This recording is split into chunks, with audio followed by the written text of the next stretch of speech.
Selamat pagi Pak Domi. Selamat pagi Pak Andi. Terima kasih sudah hadir di sini. Pagi ini kita sebelum supervisi akademik, kita akan melaksanakan percakapan atau perbincangan pra supervisi. Percakapan ini tujuannya untuk melihat kesiapan Pak Domi sebelum melakukan proses pembelajaran di kelas nanti. Ya, jadi nanti kita mau mereview perencanaan pembelajaran yang sudah disiapkan Pak Domi untuk proses pembelajaran nanti ya. Oke. Baik, nanti ada beberapa pertanyaan yang saya ajukan untuk menggali informasi terkait persiapan proses pembelajaran. Oke. Yang pertama, kira-kira tujuan pembelajaran yang ingin Pak Domi capai nanti di kelas itu seperti apa? Baik Pak Andi, jadi saya dalam menyusun rancangan pembelajaran ini, tujuan pembelajarannya itu ada dua. Yang pertama itu peserta didik mampu memahami ciri khas unsur kebahasaan dalam teks prosedur.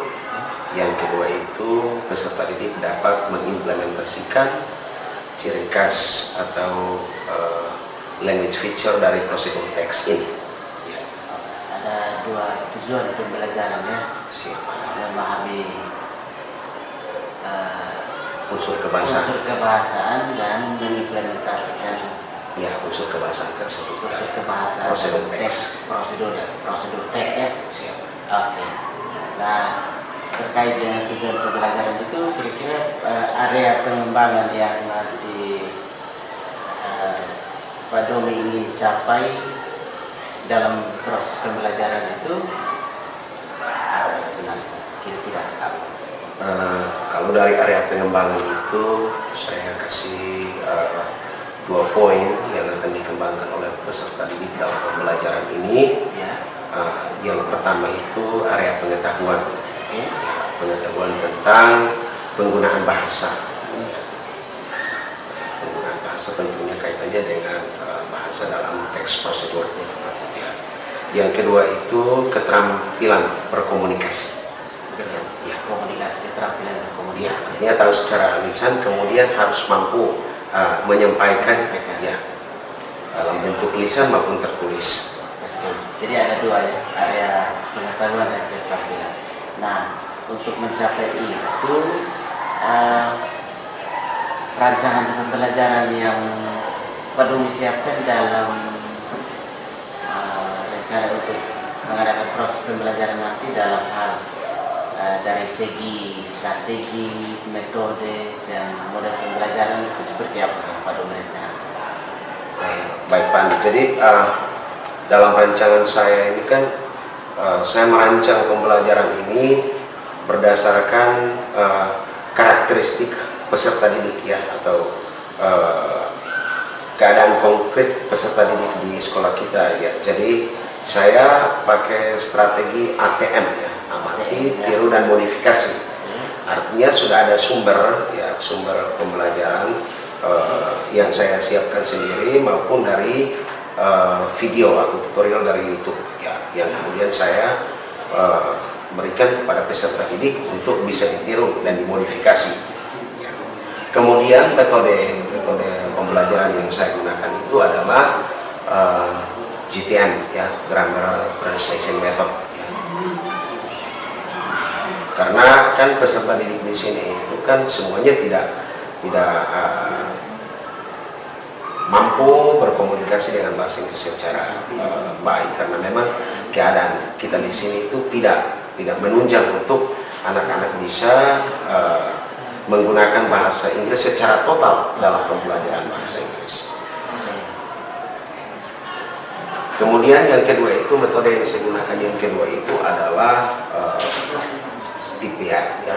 TPR itu total physical response. Artinya bahwa prosedur teks ini kan menggunakan kalimat imperatif, kalimat perintah. Jadi ketika kalimat itu diucapkan harus langsung ditanggapi oleh reaksi tubuh untuk mengucapkan. Misalnya saya kasih contoh, ya, iris bawangnya, berarti peserta didik itu harus ambil alat pemotong, kemudian bahannya, kemudian langsung dipotong. Ya, itu total physical response.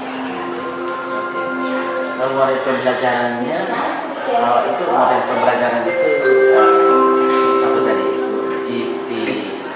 GTM tadi. Oh ya. Kalau GTM itu kan siswa grammar translation method itu, kemudian siswa mengkonstruksikan idenya, menyusun idenya dalam bahasa Inggris, kemudian menggantinya ke dalam bahasa Inggris atau sebaliknya, dari bahasa Inggris kemudian ditranslate supaya peserta itu paham kira-kira apa yang mau ditulis atau apa yang hendak disampaikan baik secara lisan maupun secara tulis. Oke, baik. Lalu berarti dalam proses pembelajaran itu menggunakan media. Kira-kira media apa yang sudah disiapkan untuk nanti digunakan? Medianya itu dalam bentuk audio visual, ya. Audio visual. Okay. Ini ada tutorial dalam YouTube.